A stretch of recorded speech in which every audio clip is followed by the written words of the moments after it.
Quand j'ai voulu démarrer en affaires, donc Impact M10, qui s'adresse vraiment aux gestionnaires et dirigeants de petites entreprises qui ont jamais eu la chance d'apprendre à gérer des humains, bien, j'ai vraiment fait un processus de mettre dans leur peau comment ils aiment consommer de l'information. C'est des gens hyper occupés.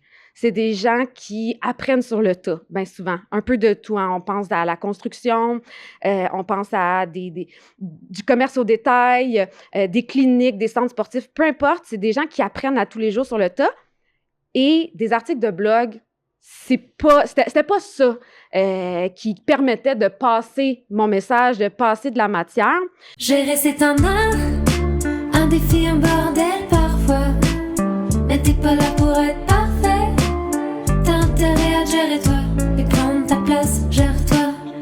Donc, la première raison, c'était il faut du contenu short and sweet et concret et qui parle à la cible, qui est les dirigeants et gestionnaires d'entreprise. Et deuxièmement, c'était que si c'était moi qui disais les meilleurs trucs, les meilleurs conseils, pour moi, ça n'avait pas autant de valeur que si j'emmenais des gens, soit des experts ou d'autres entrepreneurs, d'autres gestionnaires qui ont vécu les mêmes difficultés, de venir nommer leurs conseils, de venir nommer leurs trucs. Donc, c'était pouvoir donner la parole à d'autres qui allaient pouvoir offrir du contenu en rapport avec la mission d'Impact qui était vraiment de soutenir les gestionnaires et dirigeants, et ça, sans jugement. Okay. Puis ce que je trouvais dans le domaine qu'on est, c'est-à-dire le coaching, les firmes de conseil, soit en gestion des ressources humaines ou en développement en business, c'est que des fois, on peut à offrir du contenu, par exemple, une liste d'épicerie de 14 choses que tu dois faire pour être un bon leader, ou des carousels tu n'es pas un bon leader si tu agis comme ça, comme ça, comme ça, c'est qu'on ne se rend pas compte qu'on les aide pas. Mm-hmm. On les aide pas parce qu'on manque de compassion, on manque aussi de compréhension. Puis, on fait juste, en fait, des fois, on veut donner des conseils, mais le message qu'on envoie, c'est « vous n'êtes pas suffisant » ou « vous n'êtes pas bon ». Fait que c'était de trouver une façon de les rejoindre, puis une façon de les rejoindre avec respect, pertinence, mais aussi qu'il y ait du fun à l'écouter. Fait que j'aspire à ce que pour la saison 2, par exemple, je veux encore plus qu'on pousse le côté conversation, le côté plaisir humain, qu'on brise les codes aussi, qu'on n'aille pas dans le trop flafla, le trop expertise. Moi, j'aime dire des fois, quand j'aide mes clients, c'est juste assez, juste à temps, juste pour vous, là. Le but, c'est pas d'être une charge de plus, là. Fait que, ouais, Gère-toi est né de ça, puis, ben, Gère-toi, c'est gère pas de trait d'union parce que c'est toi qui est un rôle de gestion, qui occupe un rôle de gestion, puis, ben, Gère-toi, c'est la première chose qu'on peut développer dans un rôle de gestion pour se sentir plus en contrôle puis plus outillé, c'est Gère-toi toi-même. Puis c'est pas simple. Hein, on pense qu'on est outillé, mais la conscience de soi, puis de se connaître, mais de s'accepter aussi dans ses forces puis ses faiblesses. Exact. C'est un chemin long. Ben c'est toute la long. vie. On ne sera jamais un bon gestionnaire. Ouais. On va toujours être quelqu'un qui gère du mieux qu'on peut. Puis à chaque nouvel employé, à chaque nouvelle situation, nouveau contexte, nouveau projet, il va y avoir des surprises. On va toujours devoir s'adapter puis apprendre. Puis ça, c'est une autre affaire aussi. S'adapter. Il y a comme, dans Gère-toi, il y a des petites batailles qu'on va aller aussi souligner. C'est les mots qui mettent pas de définition sur qu'est-ce qu'on s'attend. S'adapter. Pour être gestionnaire, il faut s'adapter. Mais il y a où le manuel d'instruction? Fait que Maxence, quand toi, tu t'adaptes, c'est quoi tu fais concrètement? C'est quoi ça veut dire, s'adapter? Tu m'as dit Maxence, mon ventre, il a fait vous. Tu sais, comme quand on te pointe je t'ai mis sur le spot. Quand tu rentres dans une salle. C'est quoi s'adapter? Je pense que s'adapter, c'est... moi, j'imagine ça plus comme une aventure. Tu sais, je prends ça vraiment comme un cheminement personnel. Parce que, comme tu l'as dit tout à l'heure, en fait... l'adaptation, c'est aussi un synonyme d'évolution, tu vois. C'est-à-dire que tu peux pas développer les mécanismes d'adaptabilité si tu n'es pas dans une phase de progression ou d'amélioration quelconque. Ouais. Souvent, quand il y a une situation chaotique, on ne parle pas vraiment d'adaptation. C'est soit comme... Dans la réaction. De la réaction ou bien de la Ouais. sous-adaptation, je vais Ouais. plus dire ça comme ça, tu sais, la notion de se rabaisser, la notion de comme rentrer un petit peu dans le schéma négatif. J'appelle pas ça de s'adapter. Ou Donc, même, je vois aussi dans la sous-adaptation, le rester fort. ouais, exact. Des fois, on se trompe. Exact. Rester fort, c'est aussi un mécanisme. Ouais, puis on n'est pas sans savoir que dans la société dans laquelle on vit, moi je suis un homme, puis tu sais, il y a aussi cette notion que parfois l'adaptabilité, elle doit passer par des signes, tu sais, de masculinité, je dois être fort, tu vois, je m'adapte à la situation, je dois être fort. Mais peut-être que tu peux t'adapter en pleurant. Peut-être que dans cette phase dans laquelle tu es, c'est en fait laisse place à ton émotion, et ça te permet d'aller plus loin, tu vois. Oui. De le nommer. Et de le nommer. Et de le nommer. Et après, je pense aussi que ton histoire personnelle, elle te façonne d'une quelconque Ouais. façon sur ce terrain d'adaptabilité. Moi, j'ai cette chance de venir d'une culture, enfin, d'avoir une culture variée. Ok. Vous l'entendez, j'arrive pas à le cacher, je suis français. Et en même temps, j'épouse le Québec aujourd'hui dans, tu sais, son approche, dans sa proximité avec les gens, dans son respect de l'autre. Donc, tu sais, même là, j'apprends Ah, aussi c'est à parce que tu n'as déconstruire pas appris à certains nous schémas. connaître tant que ça, finalement. Et- Non, c'est une non, blague. mais tu sais, il y a certains schémas que je dois déconstruire pour Oui. pouvoir quand même faire du business ici aujourd'hui. Ça fait quand même 4 ans que je suis ici, puis ça fait 2 ans que j'ai parti ma business, mais je m'adapte en permanence. Pour revenir sur ce que tu dis, je m'adapte à des codes sociaux qui ne Oui. sont pas les mêmes, mais je m'adapte aussi à la réalité du chef d'entreprise au quotidien, ok? Donc, et c'est pour ça que je te dis que pour moi, c'est une évolution. Je ne suis pas parti de la France pour comme... parce que ça se passait pas bien. Je suis parti parce que je me suis dit, oh, c'est cool ce que j'ai appris. Maintenant, j'ai envie de construire autre chose. Puis j'avais aussi un état d'esprit qui était très porté sur le développement personnel. Ouais. Malgré tout ce qu'on peut penser au Canada ou au Québec en général, je trouve qu'on est quand même bien en avant sur l'accès à toutes ces notions. Est-ce que les gens l'appliquent? Ça, je ne sais pas. Je n'ai pas encore été assez longtemps ici, mais il y avait cette ouverture d'esprit que je n'avais pas de l'autre côté, tu vois. Et puis, je me suis dit que c'était un frein pour le business. Ici, tu arrives, tout de suite, tu vois, les gens, ils réseautent, ils parlent de leur background, mais c'est surtout, OK, comment est-ce que je peux t'aider? Est-ce que je connais quelqu'un? Ça se fait Et très facilement, tu en vois. entrepreneuriat, oui. La Exact. force du réseau crée vraiment son impact. Exact. Tu as parlé de développement personnel. Tu es entrepreneur, tu as une business en croissance. Là, comment tu vulgariserais le lien entre se développer personnellement, le développement personnel et l'entrepreneuriat en tant qu'entrepreneur? Bah, je te dirais que l'entreprise en soi, on entreprend, mais c'est personnel. OK? Une entreprise, elle a souvent notre image. Il y a des gens qui vont te dire que ton entreprise, c'est ton bébé, tu la façonnes à ton image. Donc, souvent, les entreprises qui, selon ce que j'analyse, c'est dur dans le temps, etc., c'est pas nécessairement des entreprises qui ont misé sur la technologie. C'est des entreprises qui ont misé sur des gens qui avaient suffisamment développé leur personnalité ou qui avaient fait un travail sur eux. Elles se disent, bon, ben, en fait, je vais investir sur un manager ou bien sur un gestionnaire qui est comme conscient de ses émotions, qui est conscient de l'autre, qui est conscient de sa place, qui est conscient de sa façon son d'interagir, impact. de son impact, exact. Donc, je pense qu'en fait, Influence. exact, influence, manipulation, tu sais, c'est quoi la frontière? Ben, c'est l'intention. Puis finalement, Oui. bars, boom, hop. Mais puis finalement, ce qui est intéressant là-dedans, c'est que pour répondre à ta question de façon plus factuelle, comment est-ce que je fais le gap entre les... Enfin, du moins, comment est-ce que je croise les deux? Je te dirais que c'est aussi quelque chose que j'apprends encore. Puis c'est ça qui est intéressant dans le dev perso. Il y a ce côté où, en fait, tu n'as jamais vraiment fini. Puis là, je retourne dans cette phase où, OK, j'ai suffisamment travaillé sur moi en tant qu'individu. Maintenant, je travaille sur moi en tant que chef d'entreprise. Puis vraiment, chef d'entreprise. Puis les deux sont interreliés, là. Ouais, puis tu sais, il y a cette notion aussi de quand tu es travailleur autonome ou que tu es travailleur indépendant, je pense que c'est un bon apprentissage pour comme, OK, tu es obligé de prendre soin de toi pour continuer à faire de la business. Ah oui. Mais en même temps, si tu prends pas soin de toi, il n'y a plus de business. Puis plus tu prends soin de toi, plus il y a de la business. Puis là, quand tu deviens chef d'entreprise, c'est comme, hmm, en fait, que je prenne soin de moi ou non, je dois faire attention parce qu'il y a des gens avec qui je travaille qui sont, par exemple, mes sous-traitants ou mes employés. Puis, ils n'ont pas à savoir si je vais bien ou si je vais pas bien. C'est genre, je dois délivrer. C'est tout. That's it. Et Ils veulent quand même ressentir cette authenticité-là parce qu'ils exact. ils veulent savoir aussi est-ce que cette personne est une menace parce qu'en ce moment, il cache un gros stress puis ça va tout péter. Ils veulent se sentir confiants, mais en même temps, on se trompe des fois entre je me soulage.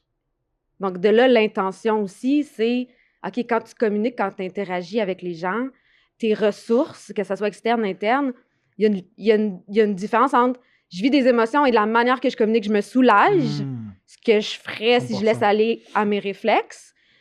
Puis, je prends un pas de recul et j'interagis avec intention.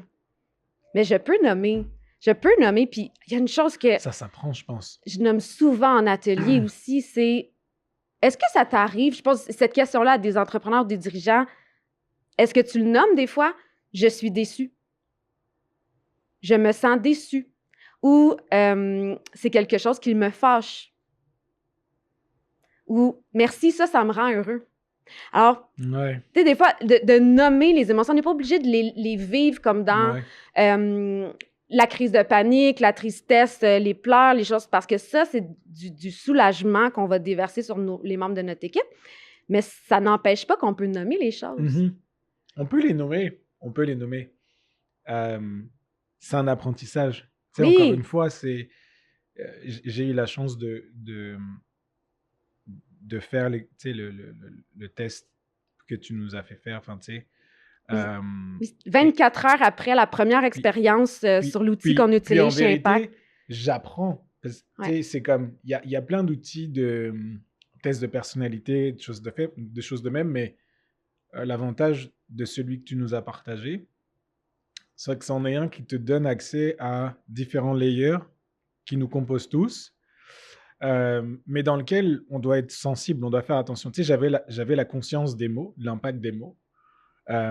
J'avais la conscience de, OK, la personne qui est en face de moi, elle parle, tu sais, d'une certaine façon. Elle est peut-être très visionnaire ou elle est Oui. très dans le ressenti, etc. Euh, mais avoir conscience et détecter ce truc-là au quotidien, je pense que c'est C'est un un super apprentissage, c'est pouvoir. quelque chose qu'il faut Oui, pratiquer. oui. Tu sais, pratiquer le fait de dire à quelqu'un, je me sens bien quand tu es dans une... Enfin, je me sens mal ou je suis déçu, dans une situation complexe ou conflictuelle dans laquelle tu dois résoudre un problème. Et des fois, t'as pas le réflexe de... Ah, mais en fait, écoute, je me sens mal. T'es comme, hey, t'as Tu- pas livré à temps. Genre, là, oui. je peux que te dire que ça va pas. Parce que mon profil, c'est celui-ci. Et donc, ce que j'apprends, c'est, en fait, la personne en face de moi a peut-être un autre profil. Puis, je dois apprendre à communiquer avec son langage. Elle a vu Euh, les choses complètement différentes. Puis ouais, je serais curieuse de savoir. Ça va faire à peu près 24 heures que je t'ai fait vivre une petite partie de l'outil qu'on utilise, la Process Communication Model chez Impact, qui est dans la plupart de nos parcours, nos ateliers, nos interventions. ouais, Donc, tu l'as pas fait l'expérience au complet, donc tous les outils encore, ouais. mais une petite partie. Puis, c'est quoi que tu savais pas hier ou qu'est-ce que tu peux utiliser aujourd'hui concrètement? Euh, Puis là, on peut parler de ta conjointe. elle On va, la elle va, salue. elle va l'entendre, elle va savoir que je l'ai mentionné dedans, d'ailleurs. Parce que pour résumer, c'est Mais, à peu près 40 questions. ouais. Puis on n'est pas dans les outils qu'on connaît plus que les gens. On n'est pas dans les couleurs, on est vraiment pas dans les tests psychométriques. C'est vraiment un outil qui est différent. C'est 40 questions, puis après ça, ça lit vraiment comme ton manuel d'instruction à toi. Là. Ouais, c'est ça. Bah, parce que moi, j'ai toujours été sensible des tests de personnalité. Ok. Ouais. Je pense qu'il ne faut pas le cacher. J'ai toujours été quelqu'un qui préfère investir du temps, de l'argent dans connaître sa personne. J'ai eu la chance de faire un parcours de praticien PNL pour Ouais. m'initier à tous ces principes de psychanalyse, à ces principes de communication. Il y a beaucoup de choses que j'ai appris grâce à ça, mais qui étaient une bonne introduction. Je pense que la PCM, la ProcessCom, c'était une chose dont j'avais entendu parler, mais que je connaissais vraiment pas. Tu sais, c'est comme quand tu entends parler d'un bon resto, tu dis qu'un jour tu vas y aller, mais tu n'y vas jamais vraiment. Ben là, c'était un petit peu la même chose. Ce que ça donne au bout de 24 heures, c'est que ça donne plus de clarté sur mon fonctionnement, mais de façon immédiate et concrète, tu vois. Mon profil, tu me l'as expliqué souvent, mais mon profil, c'est celui d'un analyseur. Ok. C'est ma base, du moins. C'est comme ça que tu parles. C'est comme ça que je Tu parle. parles factuel. C'est comme ça que je parle, mais c'est aussi ce qui m'a emmené à travailler dans le domaine dans lequel je travaille. Tu vois ce que je veux dire? C'est aussi ce qui m'emmène Tu à allais être guider tes bon. motivations. Exact. Tu sais, je vais te dire, je suis analyste de données de profession. Mon profil, c'est l'analyseur. Ben, je vais être le meilleur parce que je prends tous les éléments pour tirer une conclusion et puis pour émettre des hypothèses. Et puis dans la vie, c'est comme ça que je suis aussi. Comment tu te sens quand tu as un collaborateur qui va parler, par exemple, le langage de l'opinion, le langage de l'émotion, ou qui est très dans l'action, mais qui ne prendra pas le temps nécessairement d'observer les faits? Est-ce que tu le ressens, cette différence-là? Ouais, je le ressens, la différence. Je le ressens, la différence. Et le fait de l'avoir, du moins d'avoir une introduction avec ce que tu m'as montré comme outil, ça me permet aujourd'hui de revenir sur ma façon d'agir, plus en me disant, dans mon cerveau d'analyste, plus en me disant, OK, donc la situation qui se présente là, maintenant, en face de moi, du fait que maintenant j'ai l'outil, c'est laquelle? Puis comment est-ce que je peux soit la désamorcer, soit faire avec ou composer? Parce que je peux pas faire abstraction du fait que les gens sont différents. Tu sais, on est tous différents, ça on le sait, mais que les gens n'ont pas le même mécanisme que moi, pas les mêmes motivations et pas les mêmes systèmes, tu vois. Ouais. Donc, une personne qui vient, qui est très, tu sais, par exemple, qui est très dans dans les blagues. l'action, Ouais, dans les blagues, dans juste les des blagues. Ok, juste dans les blagues. Tu sais, moi, j'ai ce truc des fois de me dire, j'adore faire des blagues, mais des fois, j'ai ce truc de dire, bon, quand tu fais trop de blagues alors que je suis en train de te parler de boulot, genre, j'ai pas envie que tu me prennes pour un con parce que, genre, il faut, je dis un gros mot, il faut qu'on y aille, genre. Tu sais, Oui. Genre, là, il y a des deadlines, tes blagues, elles sont cool, mais pour plus tard. Genre, là, maintenant. Oui, ou montre-moi que tu es avec moi, accès résultat, puis Exact. qu'on s'en va vers en avant. Ta blague me permet pas de dire au client que je suis juste en train d'avoir du mal à livrer ce sur quoi il m'attend, ok? Mais en même temps, ce que je comprends maintenant, c'est que la blague, c'est ce qui lui permet à lui de connecter avec me passer un message. Son message, c'est par exemple, il va me faire une joke sur oh, bon, c'est bon. C'est comme d'habitude, le client, il prend 5 jours pour répondre. C'est pas comme s'il fallait lui répondre demain. Waouh! Moi, dans ma tête, c'est t'es fou ou quoi? Genre, justement, il faut lui répondre. Même hier, il fallait lui répondre. Parce que tes stress, tes éléments importants pour toi, ce qui t'active à l'intérieur, le stress, le trigger, la pression, c'est lié à la même séquence que tu es. Exact. Donc, c'est la productivité, c'est la structure du temps dans l'action, dans ce qui fait du sens, et qu'une autre personne n'aura pas les mêmes émotions face à une situation, il va la voir différemment. Exactement. Puis, tu vas devoir, aujourd'hui, je vais pouvoir descendre avec lui sur, ben, comme tu le sais, en effet, on n'est pas à 5 jours près, on est à genre 24 heures près. Je vais pouvoir avoir de l'ironie, essayer de rigoler avec lui, puis redescendre pour comprendre. Pas perdre le contact. Pas perdre le contact, parce que finalement, c'est ce que tu veux, c'est que cette personne, elle puisse quand même se sentir valorisée dans ce qu'elle fait, dans son approche. Puis, en tant que gestionnaire, je pense aussi qu'on doit faire preuve, on revient au mot tantôt d'adaptabilité, et plus on a accès à ces outils, plus on investigue aussi du temps, tout simplement, tu sais, avec humilité, de dire genre je sais pas. Genre, je pense que quand je suis venu te voir, ce que j'ai accepté, c'est le fait de dire ok, je sais pas répondre à cette problématique, j'ai un problème. Je pense que les premières 15 minutes où on s'est rencontrés, je t'ai tout de suite parlé de sujets que j'avais eus, dans lequel j'étais comme, je suis pas outillé, comment est-ce que je peux faire? Puis quand on se sent pas outillé, c'est lourd, c'est long, c'est comment, justement, dans les interactions avec des humains qu'on doit faire avancer nos projets, hein? Quand on se sent pas outillé, il y a une émotion qui vient avec ça. Moi, j'ai pensé à ma business, en fait. Pour vrai, quand mon entreprise, elle est, comme je te disais, 2 ans. Elle est quand même très jeune. Elle croît comme une entreprise normale des temps modernes. Tu sais, J'aurais pas la prétention de dire que à la fin de l'année, on va faire 10 millions, mais on est sur une phase où on croit. Quand une entreprise, elle croit, il y a plein de choses qui se passent. Il y a la phase du chaos qu'on appelle. Et toi, en tant que chef d'entreprise, c'est wow. OK.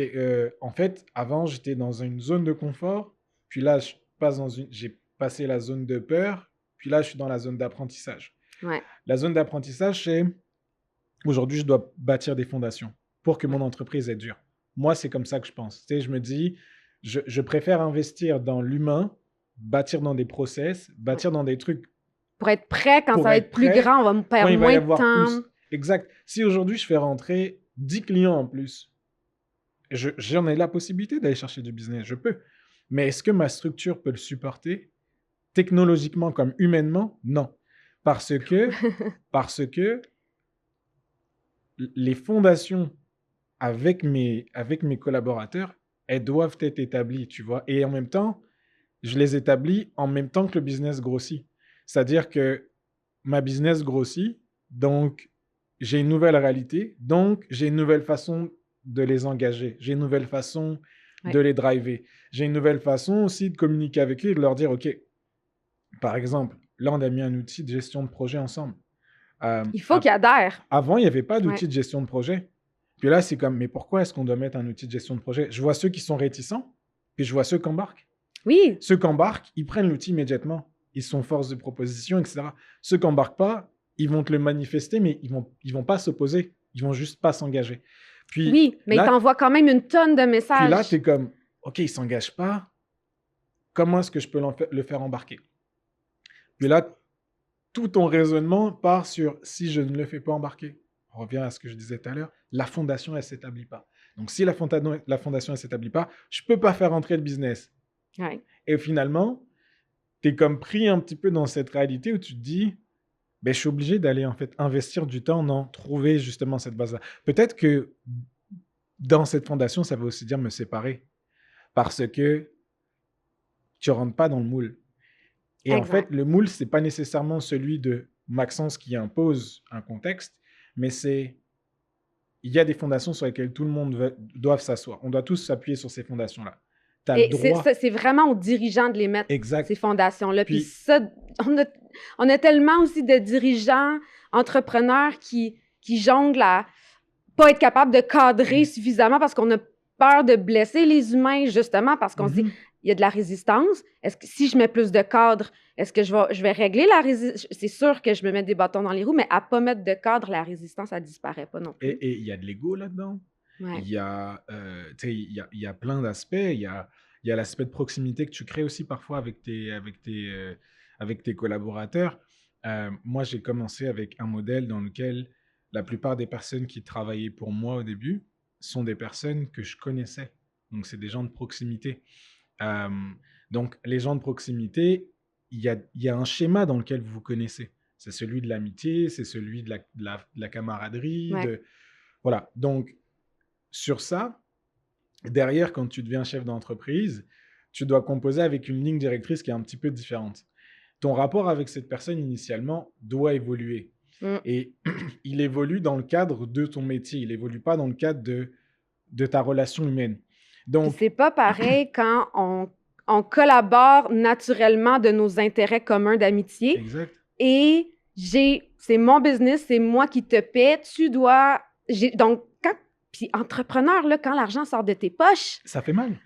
Il ne faut pas sous-estimer le stress et l'impact psychologique que ça fait. Ça ne fait pas sortir le meilleur de nous-mêmes. Non, ça ne fait pas sortir le meilleur de toi-même, mais en même temps, tu sais que c'est un passage obligatoire dans « OK, on fait rentrer du business, c'est normal que je te paye. » Oui. C'est tout à fait normal que je te paye. Puis moi, j'exige, en tant que chef d'entreprise, que du fait que je te paye, tu dois avoir la reconnaissance que, hey, surtout moi, dans mon cas de figure, je suis ton client, entre guillemets. C'est une transaction. C'est une transaction. Puis c'est correct de dire, moi, j'ai un mojo dans la vie, tout est transactionnel. Puis sur le coup, ça fait mal. Mais on s'imagine un couple. Un couple, on se met en couple parce que tu nourris mes besoins et je suis une personne qui nourrit tes besoins. Et si on Exactement. change, si les choses évoluent, c'est bien possible qu'à un moment donné, la balance, elle penche plus d'un bord que de l'autre. Mais employé, gestionnaire, collaborateur, partenaire, fournisseur, Écoute, c'est une aujourd'hui, on est transaction. dans un monde qui est vraiment très drôle. Sans rentrer dans... On est dans un monde qui est très drôle, mais pas une époque qui est belle, OK? C'est particulier. On est dans une drôle d'époque, mais l'époque n'est pas drôle.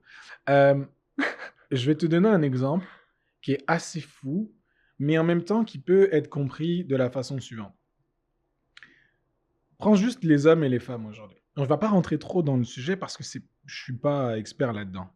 Mais il y a quelque chose qui est en train de se passer avec cette notion de transaction. Les hommes d'aujourd'hui, du moins de la génération, moi, ma génération, puis la génération d'après, Mais parce qu'on est vraiment vieux, là. il y a cet aspect de, finalement, les hommes redéfinissent un petit peu, mais ils doivent redéfinir cette notion de transaction. Parce que les femmes sont de plus en plus autonomes, parce que ça y est, on est dans une Oui, société évoluée dans laquelle la place qu'on donnait à l'homme dans sa transaction, à l'époque, n'est plus la même. ben non. Donc, finalement, cette transaction... Elle était claire, là, si on retourne jadis, là, Exact. c'est cette transaction-là qui a évolué dans le temps, puis c'est ça, il faut la Il redéfinir. faut la redéfinir. Ouais. Donc, dans ce sens-là, ça fait que il y a deux scénarios. Tu as le scénario des hommes qui vont, en fait, pas comprendre qu'on est dans cette phase où il faut changer leur modèle Là, on de parle de transaction. l'homme stéréotype. Là, L'homme comme- stéréotype, ouais. là, OK? Il y a cet homme qui comprend pas, en fait, qui doit évoluer et que c'est maintenant que ça se passe, que c'est pas genre après, et qui va se rattacher, tu sais, basculer un petit peu sur ce côté très misogyne, très extrémiste, très... Mais c'est de la protection. mais c'est de la Parce protection. que, puis avec l'outil, Tu sais. le modèle qu'on utilise, puis on comprend plein de choses, Exact. c'est que les comportements, les façons de que se des comporter, réactions. le langage, cette personnalité-là aussi qui est très dans le directif, très dans le rester fort, très dans le... Ça s'explique par comment la personnalité s'est formée dans le 0-7 ans. Et Ouais, ce que tu m'avais qu'ils n'ont expliqué, pas ça le... aussi, c'est intéressant. C'est qu'on n'a pas le kit. Exact. On n'est pas outillé pour aller vers, par exemple, l'émotion, vers la vulnérabilité, Exact. vers le... et chacune de nos réactions, nos façons de faire face à notre environnement, Mhm. c'est un codage. On n'est Exact. que des ordinateurs prévisibles. Exactement. Qu'on est capable, avec le modèle qu'on utilise, en fait, c'est qu'on a craqué le code. Et Ben, donc- on exclut la personne qui parle. On va donner tout le crédit à l'équipe qui travaille là-dessus depuis des dizaines d'années, mais ouais, l'humain est prévisible et nos mécanismes sont normaux et prévisibles. Exact. Et d'en prendre conscience et de comprendre les mécanismes des autres fait en sorte qu'on voit ça complètement différent. Et ça nous emmène sur les deuxièmes types d'hommes, qui sont en fait tous ceux qui acceptent de naviguer dans cet inconnu. Oui. Dans cet inconnu qu'on met souvent derrière l'aspect émotionnel des choses, parce qu'on pense que tous les hommes n'ont pas d'émotion, mais ils hurlent lorsqu'il y a une game de hockey et qu'il y a un point. On n'a pas Ils n'ont d'émotion. juste pas le même coffre C'est- à outils pour les exprimer. C'est juste qu'il y a certaines choses qu'on est... Genre, on est physiologiquement pas fait comme les femmes, et c'est OK. On a moins de connexions nerveuses, de terminaux nerveuses qui connectent nos deux hémisphères, et c'est normal. C'est aussi pour ça qu'on est très dans les extrêmes et qu'on n'est pas capable d'exprimer des émotions basses, auxquelles on voit que j'ai fait mes devoirs dans l'intelligence émotionnelle. Mais c'est surtout... Mais c'est important, c'est ça. Quand c'est scientifiquement validé, Exact. éprouvé, ça a été justement test, retest, et que c'est approuvé, mais on peut se permettre de ramener des éléments factuels sans nécessairement mettre des gens dans des cases, Ouais. mais plutôt d'être outillé pour analyser ce qui se passe. Et je veux pas dire... Ce que je veux dire, je veux pas que les gens le perçoivent mal, mais les chefs d'entreprise, en tout cas qui sont des hommes, souvent... sont des hommes qui acceptent d'aller dans ce chemin-là, dans ce Ils chemin sont exploratoire. Du moins, ceux qui réussissent sont ceux qui acceptent d'aller dans ce chemin de « Ok, j'ai compris que mon modèle à moi, c'est mon modèle à moi. » Genre, la façon dont moi, par exemple, j'ai été éduqué d'une façon, c'est mon éducation à moi. C'est pas l'éducation que les gens ont C'est reçue. ton éducation qui a bâti ta structure de personnalité, Exact. donc tes motivations, comment tu vois la vie, ce qui fait du sens pour toi, Exact. ce qui fait que Mes valeurs, tes valeurs, mes tes opinions, ce convictions. qui fait que tu vas regarder un beau-frère, une belle-sœur, un ami, puis tu vas faire « Mais pourquoi? Ça n'a Qu'est-ce aucun qui se sens. » passe, genre? Puis tu parlais justement de ces entrepreneurs-là, c'est que Ouais, pour entreprendre, il faut avoir une tolérance au risque. Mais non seulement exact. une tolérance, mais c'est que si j'ai fait ce choix-là, c'est que ça répondait à mes besoins. Psychologiquement, c'est une excitation. Mhm. Une excitation pour l'opportunité, le gain, le risque. C'est vraiment de l'adrénaline. Ouais, Et on est, ça, on on est n'a fou. pas tous le même niveau. Puis c'est ce qui explique pourquoi on a des entrepreneurs. À la tête des grandes entreprises, on a des gens avec des comportements similaires, une façon de parler similaire. Mhm. Sous stress, ils agissent de manière similaire, mais c'est que leurs besoins psychologiques principaux sont liés à l'action, l'excitation, la prise de risque, les opportunités. Et il nous faut de ces gens-là Exact. si on veut bâtir des grandes entreprises puis faire tu sais, les gros trades à des millions de dollars. Il faut c'est typique d'une portion de personnalité qu'on doit avoir en nous, mais ça vient aussi avec une façon de parler spécifique, des réactions face au stress spécifiques, dans le beau puis le moins beau. Puis il faut voir ça comme ça parce qu'on essaie, je trouve ça plate, parce qu'on demande aux entrepreneurs, aux gens en général, d'être différents. Mais on ne peut pas se changer. Par contre, on peut comprendre nos séquences prévisibles de comportement et mécanismes de protection, puis venir outiller autour pour être capable de mieux les contrôler, mieux intervenir et réagir plus stratégiquement, plus Exact. positivement. Exact. Puis, quand j'étais jeune, il y a une phrase qui m'a toujours marqué, c'est « Demande à un fou s'il est fou et tu verras ce qu'il te répond. » La personne qui est folle, tu viens la voir, tu dis « Ben, Mais on t'es sait pas qu'on folle. sait pas. » Elle ne sait pas. Elle ne sait pas qu'elle est folle. Et nous aussi, en tant que chef d'entreprise, on ne sait pas ce qu'on ne sait pas. Tu sais, je veux dire, tu peux pas... Comme je t'ai dit, je sais que j'avais un problème. Je sais qu'il y avait un problème enfin, il n'y a pas un problème, mais il y avait un besoin d'investir dans la fondation. Tu sentais que tu n'avais pas l'impact ou tu avais envie de contrôler mieux l'impact que tu avais, l'influence que tu avais. Ben, c'est surtout que je me suis dit, il faut que je pose une première brique à ce niveau, puis je veux que ce soit une bonne brique. Tu sais, je veux que ce soit... Je veux pas arriver avec la croissance d'arriver vite à un objectif financier ou autre, puis de regarder derrière et de me dire, mais en fait, je suis pas capable de me regarder dans une glace parce que ça me fera plus mal qu'autre chose. Tu sais, j'ai ce côté où je veux réussir dans la vie, forcément, je suis ambitieux, j'ai envie de faire beaucoup d'argent parce que j'aime ça, il n'y a pas de problème, mais j'ai pas ce côté de me regarder, de dire j'ai écrasé quelqu'un pour arriver là où j'en suis aujourd'hui. Et encore plus si c'est des gens qui travaillent pour moi. Genre, j'ai vraiment ce respect de me dire, je veux que ces gens-là aiment le fait qu'on travaille ensemble. Ouais. Je veux les faire grandir et je veux grandir avec eux. Tu sais, mais ça, on le voit dans ta structure de personnalité. Ouais. Parce que conviction, valeur, c'est ton deuxième niveau. OK. En même temps, vous avez accès à ma séance privée. On va tout... mais oui, c'est... Puis, comment est-ce que tu te sens face à, par exemple, tu réseautes d'entrepreneur à entrepreneur, un entrepreneur qui n'a pas ce même désir-là ou cette même vision de comment bâtir une entreprise, mais qui parce que cet étage-là, lié aux convictions et valeurs comme étant importantes, plus l'étage, bon, où est-ce que la logique, le factuel, le solide aussi, guide tes décisions d'entrepreneur. Mais ces étages-là, chez d'autres entrepreneurs, sont ce que nous, on appelle plus haut, c'est-à-dire en plus petite quantité. Donc, ça va être d'autres étages qui vont prendre leur place. Possiblement le risque, possiblement l'inverse aussi, de moins oser. Donc, on fait face à d'autres types d'entrepreneurs. Ouais. Est-ce qu'il y en a que tu vois cette différence de voir là où tu dis, moi, je ne ferais pas ça avec ma business? Tout à l'heure, tu l'as dit d'une certaine façon, puis je pense que je vais le vulgariser. On a tous les entrepreneurs ont un point commun. Tous. Moi, mon ambition, moi, ma volonté, quand je rencontre un entrepreneur, c'est quel est mon point commun avec cette personne. Parce qu'on en a tous un. Ouais.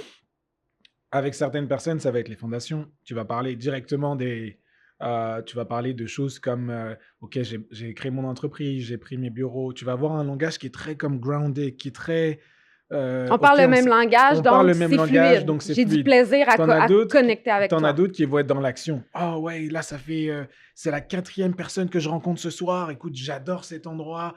Juste après, je finis de discuter avec toi, puis je vais discuter avec une autre personne. Puis il faut que je te présente Puis il telle faut que je te personne. présente quelqu'un Ah, tout tu de dois suite. faire, Non, mais tu dois absolument connaître c'est ça, maintenant. tata. À quoi? Quoi? Vous êtes 5? Mais comment ça? Tu fais 5000, puis... Ah, mais non, tu dois faire ça. OK, il y a différents types de chefs Ouais. d'entreprise, puis c'est OK. Je pense que mon côté analyseur, lorsque j'arrive dans un endroit où je réseaute, je scanne les gens. Je te dis, je le fais indirectement sans même me rendre compte. C'est, OK, quelle est la personne que j'ai en face de moi avec tous les outils? Mais tu as déjà eu des bases, où justement, tous les outils qui parlent de personnalité, qui parlent Exact. d'introspection, ça s'additionne. Ça s'additionne. L'outil que tu m'as présenté aujourd'hui, qui vient rajouter une couche, mais hyper profonde, en fait, finalement, à cet aspect analytique, fait que, pardon, je vais être en face de moi, je vais avoir un promoteur en face de moi, je vais tout de suite le savoir. Puis souvent, les promoteurs, tu les vois, c'est souvent les mêmes, ils sont toujours très beaux, toujours très élégants. Ils ont des forces. Ils font attention à leurs détails, ils font attention aux poils qui dépassent de leur visage. Puis quand tu vas discuter avec eux, ça peut paraître confrontant aussi. Tu sais, ça peut être Ils ont comme, un langage, vu qu'ils sont dans l'action, nous, on aime dire, moi puis ma collègue formatrice, on aime dire chaque mot vaut 5 piastres. Exact. Si je dis quelque chose, c'est parce que ça mène à une action. Exactement. Et t'adapter à ces gens-là, ça ne veut pas dire que tu prends une autre personnalité. Ça veut juste dire que tu vas juste connecter avec cette personne sur des aspects qu'il identifie. Et c'est OK. Ouais. Et c'est tout à fait OK. Donc, c'est de parler le même langage, puis de comprendre que cette personne-là ne va pas combler tes besoins. C'est ça. Donc, si moi, je suis une personne qui a des besoins de me sentir, par exemple, compétente, qu'en ce moment, j'ai moins eu ces signaux-là et que je vais dans une séance de réseautage, bien, il y a certaines personnes qui sont zéro là pour remplir mes besoins. Fait que ce qu'on ne se rend pas compte, c'est que des fois, quand on parle, puis je le vois souvent en réseautage, les gens parlent pour se nourrir. Donc, si je veux nourrir ma compétence, si je veux nourrir mon besoin d'être vue comme une personne, donc l'émotion, la considération, si j'ai un besoin de montrer comme d'être vue comme une personne dévouée, qu'on voit mon dévouement à une cause ou à mon organisme, si mes besoins ne sont pas nourris puis que je me lance dans un cercle public comme ça, un événement public, je le vois énormément, ça fait des monologues. Oui, c'est ça. Ça fait des monologues. Ça fait des gens qui se nourrissent. Donc, je vais parler de ce que je fais, je vais parler de ce que j'écris, je vais parler puis je ne suis pas à l'écoute que l'autre personne, elle ne parlait pas le même langage. Et l'autre personne, elle a des besoins aussi. Donc là, moi, j'essaie de lui soutirer mes propres besoins, mais j'ai perdu de vue. Fait que moi, je le vis souvent. Je laisse parler les gens, puis jusqu'à ce que je me rende compte que, c'est un monologue. Exact. Donc, là, en ce moment, elle est en train de se nourrir et ça me fait plaisir, mais moi, là-dedans, je ne suis pas nourrie et on n'a pas connecté. Et puis, tu sais, ça fait plaisir, oui, mais ça prend ton énergie. Oui. Tu sais, si tu rencontres 10 personnes qui font que te parler d'elles-mêmes, qui te font que te parler, en gros, puis toi, tu es juste là en mode, OK, j'ai eu l'impression de faire du réseautage, mais la vraie question, c'est combien de fois est-ce que toi, tu as parlé de ce que tu fais et combien même tu n'en as pas parlé, qu'est-ce que les gens vont retenir de toi, tu sais. Ouais. Et c'est OK. C'est OK d'être parfois dans cette relation. Comme tu dis, il y a des gens qui aiment parler. Et c'est OK. Par contre, je pense qu'il faut savoir, parce que ça reste énergivore, il faut savoir se dire, OK, là, maintenant que tu l'as dit, genre, je me suis rendu compte que c'est un monologue. Je me rends compte que c'est un monologue. Mais c'est là que la magie de la process com. Comment est-ce que je le bam? Ben, c'est... Tu vois? Puis en étant conscient de c'est quoi nos besoins prioritaires dans notre personnalité, c'est qu'on peut nous-mêmes se protéger de nous. C'est que, OK, ben c'est se rappeler c'est quoi mon intention quand je viens te parler. Puis c'est quand j'ai plus le contrôle sur mes besoins à nourrir que là, je tombe dans le flou de je me suis pas rendu compte que ça fait 10 minutes que je te décris mon pedigree professionnel puis que j'essaie de te flasher tout ce que j'écris. Mais de notre côté, en maîtrisant l'outil puis la processus, en comprenant le lien entre les besoins psychologiques des gens, leur style, et c'est quoi un besoin qui n'est pas nourri, c'est que au lieu de voir que la personne, elle fait juste parler d'elle-même, parce que c'est ça, hein, dans le fond, c'est comme, elle fait juste parler d'elle-même, elle m'a pas... C'est cette espèce de compassion-là de dire, OK, mais derrière, il y a une personne qui peut-être avait le besoin d'être reconnue pour sa compétence et dans son environnement, dans son quotidien actuellement, elle n'arrive pas à nourrir ce besoin-là. Ouais. Et son déversement de pedigree de tout ce que je fais, ça fait 20 ans que je fais ça, et puis on travaille avec telle compagnie, on travaille avec telle compagnie, c'était en fait, regarde comme j'ai fait des choses et que j'ai de la valeur basée sur ma compétence et comment je suis productif. Et c'est le message aussi que cette personne-là envoie. Et des fois, c'est ce qui nous dit que si tout le monde avait cette connaissance-là de ses propres besoins, de sa personnalité, c'est un contrôle qu'on aurait au niveau sociétal. Puis c'est pour ça aussi que vous existez. Je veux dire, c'est pour le bien collectif. Ouais, puis je pense aussi, quand j'étais en études, j'avais fait une recherche, comme un petit devoir de mémoire là-dessus, sur, si tu veux, moi c'était à l'époque, c'était tout le coaching, la psychologie, puis la thérapie, tu sais.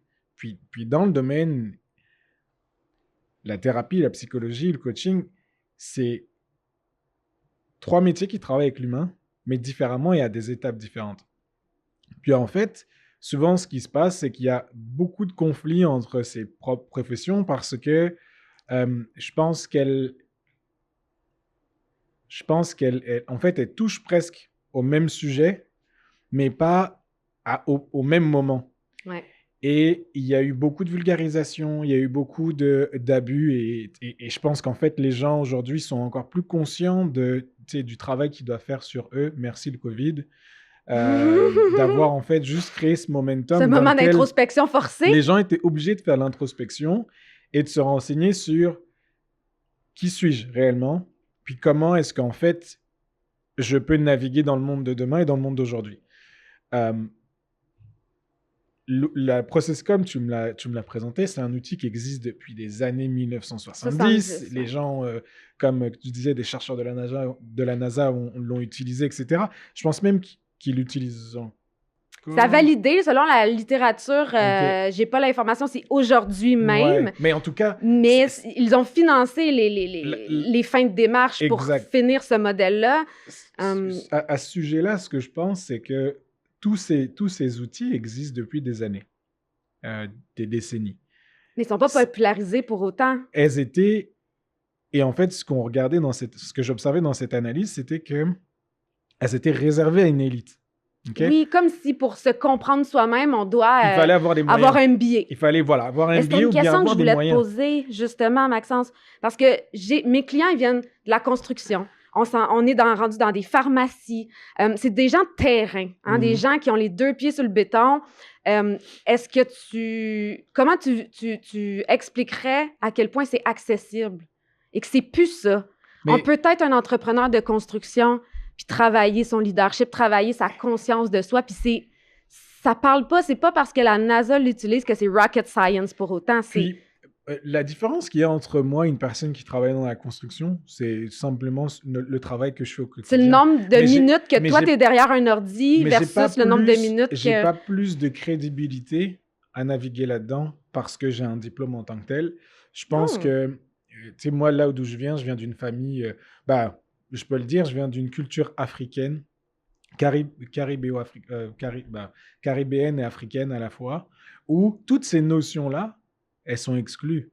Genre, tu viens pas parler d'émotions, tu viens pas parler de connaissances personnelles, tu viens pas parler de phase empathique, de « ouais, je suis analyste », etc. Ça n'existe pas, toutes ces choses-là. Donc, merci à la France de m'avoir donné cette capacité de voir qu'il y a d'autres choses. Puis en même temps, j'ai grandi dans cette réalité où en fait, il faut déconstruire certaines choses que tu as apprises parce qu'elles ne te permettent pas de durer sur le long terme, tu vois. Donc la personne par exemple, qui travaille dans la construction, c'est une personne qui s'est construite de toutes pièces en partant premièrement d'un savoir-faire, donc c'est des gens qui sont très souvent manuels ou autres, puis de son savoir-faire, elle a continué à construire, mais elle apprend aussi à devenir chef d'entreprise, elle apprend à gérer des humains.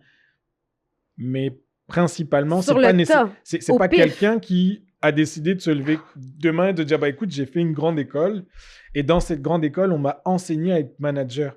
Et Un même manager, encore, est-ce qu'il existe réellement un programme qui enseigne, oui, les méthodes, mais qui est capable littéralement il y a de une changer dichotomie. tes réflexes Non, mais au quotidien? il y a une dichotomie entre aller à l'école, qu'on t'enseigne des Ouais, mécanismes et des méthodologies, puis d'être sur le terrain.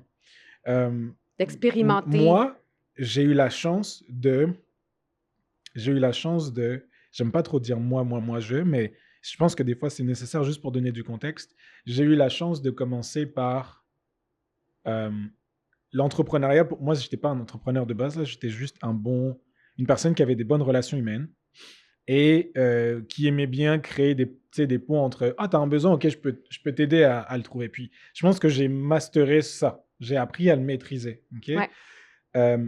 Mais Parce, j'ai pas parce appris que à tu le n'as pas maîtriser un à l'école. profil non plus avec l'étage, parce que dans le modèle, il y a un étage qui s'appelle empathique où la motivation profonde, c'est d'aider, hein, c'est de Exact. faire plaisir aux C'est autres. ça. Mais c'est pas ton premier étage. Non. Fait que c'est la démonstration aussi que on n'a pas besoin de ressentir intrinsèquement j'aurai de la valeur Ouais. si je suis aimable auprès de toi. Ouais. Puis, moi, à l'école, j'étais le genre d'élève très général. Et quand c'était trop théorique, je comprenais pas.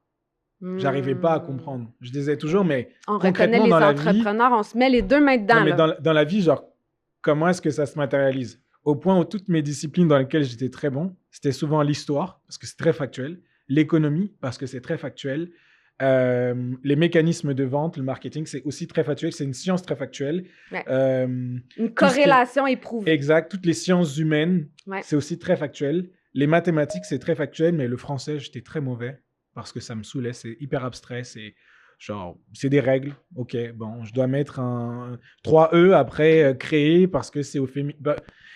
Ah, puis c'est tellement logique, le c'est comme- français, hein? on C'est toujours s'entend, logique. Non, tu sais, je relate, ouais. on s'entend, c'est genre, c'était inutile. Tu sais, et j'avais tout de suite ce truc de me dire, c'est inutile à ma vie, en fait. Donc, je vais passer du temps sur des choses qui vraiment, qui te importent nourrit. beaucoup. Et qui te nourrit. Et qui me nourrissent.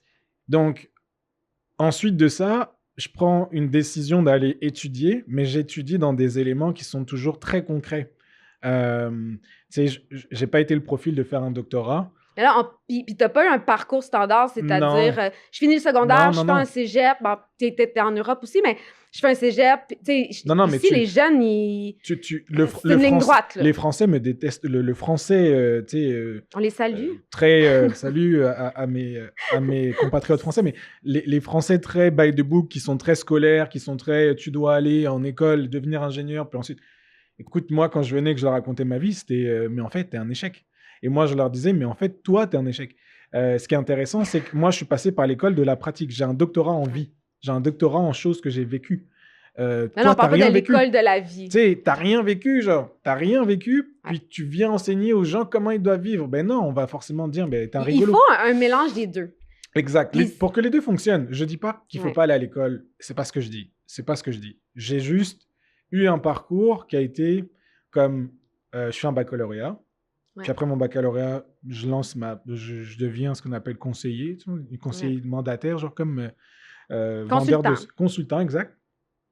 Puis je me rends compte qu'il me manque quelque chose, donc je retourne à l'école pour apprendre cette compétence. Mais principe andragogique, tu sais, parce que le cerveau d'un adulte, il est rendu rigide, hein? C'est pas comme le cerveau d'un enfant, c'est plus une éponge.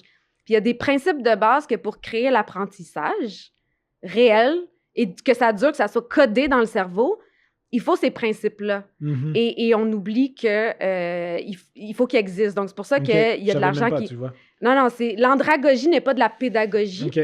Et dans un des principes de base, c'est d'avoir besoin d'apprendre et d'être conscient pourquoi j'ai besoin d'apprendre. Moi, j'ai besoin d'apprendre. J'ai besoin d'apprendre toujours quelque chose de nouveau, tu vois. Mais le point, c'est, imagine tous les dirigeants d'entreprise ou quoi que ce soit qui disent « Ah, je vais l'envoyer en formation. Attends une minute. » Il y a de l'argent qui se perd au bâton. Ça, c'est une autre bataille de Gère-toi et Impact M10. C'est de sensibiliser aux principes de base d'un adulte qui apprend. Arrêtez d'envoyer vos gens en formation sans prendre 2 secondes pour valider certains éléments. Qu'est-ce que tu entends par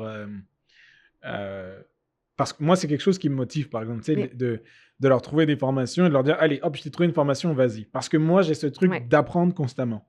Il faut, que tu lis cet apprentissage-là à tes motivations personnelles, soit OK. l'estime de soi, soit j'ai envie de progresser dans ma carrière, soit j'ai envie d'atteindre un nouveau poste, OK. soit comme toi, c'était j'ai envie d'être consultant, je sens que je ne maîtrise pas ça et j'ai besoin de ça pour avoir du succès et mon succès, c'est ma motivation. OK, je comprends. Donc, il faut que ça soit très intrinsèque.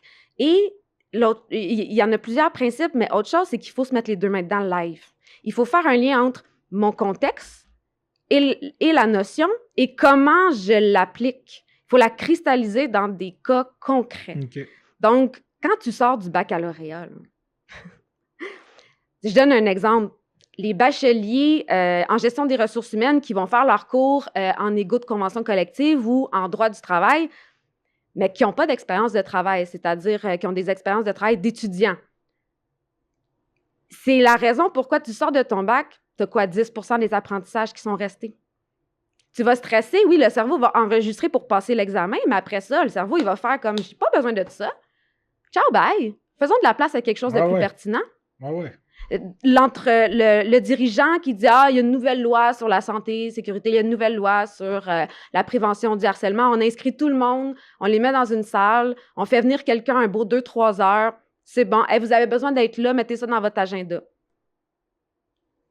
Absolument rien qui se passe. Il faut ce côté volontaire-là, ce côté je le sais pourquoi j'en ai besoin, j'ai un intérêt. Et en plus, je suis capable de le mettre immédiatement en pratique dans mon... Puis aussi, ce que je dis toujours à mon équipe, quand on opère chez des clients, quand on fait des formations, c'est notre première priorité, c'est de faire vivre un ha-ha moment ou de créer un bénéfice. Puis c'est pour ça que même après un atelier de 3 heures, on les rencontre en individuel, puis on prend le contrôle de comment on applique, puis qu'est-ce que tu gagnes. Parce que le cerveau a besoin d'un bénéfice pour enregistrer. Il a besoin de faire « ça goûte bon, c'est parfait, on garde ça. » Ouais, c'est vrai. Fait qu'avec le modèle, entre autres, c'est quand que j'envoie, par exemple, un gestionnaire dire « essaie ça avec telle personne. C'est pas confortable. Non, fais ça pour moi, juste une chose. Essaie-le. Change 4 mots. Puis qui me revient puis qui dit « Ah ben tabarouette, ça a marché. » Moi, ma seule priorité, c'était qu'il goûte. Puis là, il va y aller. Parce que le cerveau, il veut une démonstration du bénéfice. À l'âge adulte, on est normalement un peu individualiste parce qu'en fait, on veut nourrir nos propres besoins. Ben oui. Puis le cerveau, il est là pour dire « Voici ta bouteille d'eau quotidienne, tu dois la remplir. » Puis je veux dire quelque chose encore une fois, c'est qu'on est des êtres égoïstes. Et c'est normal. Il faut avoir une part d'égoïsme. Même quand je fais j'investis sur ton outil, c'est égoïste. J'ai des besoins. Ben, j'ai des besoins, je me renseigne, puis une fois que j'ai... Attends, imagine la puissance de l'outil que tu partages. Je peux demain aller voir n'importe qui, puis pour mes besoins, agir d'une façon à l'influencer dans une quelconque direction, mais ça reste que ça part de moi. Oui. Tu vois? Donc, je pense que... Parce que je comprends que j'ai intérêt à adapter mon style de communication pour connecter avec toi. Je vais récupérer ça dans ma business. Puis tu vas nourrir mon besoin, comme quand je suis dirigeant et je paie des employés, ben, je gagne beaucoup plus à les nourrir dans leurs besoins, leur façon d'être approchés, leur reconnaissance prioritaire pour qu'ils soient performants. Et ce n'est pas de la manipulation. Surtout pas. Parce que c'est basé sur le fait que je te comprends. Je sais ce que toi, tu as besoin pour te sentir bien au travail, pour te sentir valorisé. J'aurai de la valeur si je suis vue comme un employé dévoué. Et je te donne un peu une monnaie d'échange pour que... Puis des fois, je dis ça aux entrepreneurs, je dis, votre payroll, là, vous l'aimez à 50% performant ou à 100% performant? Il n'y a personne qui m'obstine là-dessus. Ben, c'est un peu ça. J'ai besoin que mon payroll soit bien et performant. Mais pour ça, les employés, les équipiers, les gestionnaires ont besoin que leurs besoins à eux psychologiquement soient nourris à chaque jour. Et ils ne sont pas nécessairement nourris que par la direction, que par leur gestionnaire, mais partiellement. Parce que si mon besoin, c'est j'aurai de la valeur si on voit que je suis compétent ou que je suis dévoué à mon travail, bien, c'est qui a les besoins psychologiques entre les mains? Je peux me nourrir moi-même. Je peux me sentir plus structurée, par exemple, en faisant ma to-do, en gérant mon agenda. Je peux aussi travailler en équipe avec un collègue. Je peux, à la maison aussi, nourrir mes besoins. Ouais. Mais si tu détiens les besoins psychologiques d'une personne dans un cadre, dans ton environnement, dans le cadre du contexte, ben mise là-dessus pour son bien, puis pour ton bien aussi. Ben oui, puis même à la maison, je pense que ça se retranscrit, tu sais. Ben, si tu nourris les besoins psychologiques de ton partenaire de vie, Ben ouais. tu vas avoir une vie heureuse. Ouais. Ben, et puis c'est ça, et puis gère-toi, je pense que c'est drôle, la communication en entreprise, je pense que si on faisait un travail aussi bien à la maison, je pense qu'il y a beaucoup de gens qui arriveraient aussi à comme, tu sais, Ouais. à mieux se comporter peut-être en entreprise et se sentir mieux, tu sais. Je pense que Ouais. c'est surtout un besoin de se sentir bien, c'est un besoin d'être compris. On est des êtres de compréhension, tu sais. En permanence, je veux être compris quand je discute avec toi. Là, actuellement, je veux que tu me comprennes, mais je veux que les gens qui écoutent me comprennent. Ouais. Donc, et puis il y a des gens qui vont être sensibles à ça, c'est OK. Il y a des gens qui vont pas être sensibles du tout, qui vont trouver ça genre OK. Puis on peut ne Puis pas être sensible aussi. Tu sais, tu j'ai parles de utilisé le mot sensibilité, sensible, mais tu sais, il y a ouais. des gens qui vont te dire genre Toucher ou toucher puis ou ça à va. l'écoute ou tout simplement Là, c'est parce que les agir deux, en on a un fonction. langage factuel. Fait que là, ça se peut qu'on perde les autres langages. Vous faites pas Mais partie du club. j'accroche sur sensible parce que je leur ai dit, je travaille beaucoup avec des entrepreneurs. Bon, j'ai de la construction, et Mm. ils pensent qu'ils l'ont pas. J'haïs ça, Émilie, gérer du monde. J'ai pas le kit. Ah, j'haïs ça. Ils me tapent ses nerfs quand ils parlent de leur vie personnelle. On n'a pas besoin d'être touché sensiblement pour activer en nous des manières d'être, des interactions qui sont pas notre premier réflexe, mais peut-être un peu plus creuses, rester authentique, mais comprendre que oui, je suis pas sensible au fait que Sylvie, elle me parle de l'anniversaire de son fils. Mais Sylvie a besoin qu'on prenne 2 minutes pour lui montrer qu'elle est importante pour nous, et pour ça, dans sa façon à elle, ben c'est de me rappeler que vendredi, elle m'a parlé de l'anniversaire de son fils et lundi, je vais la voir.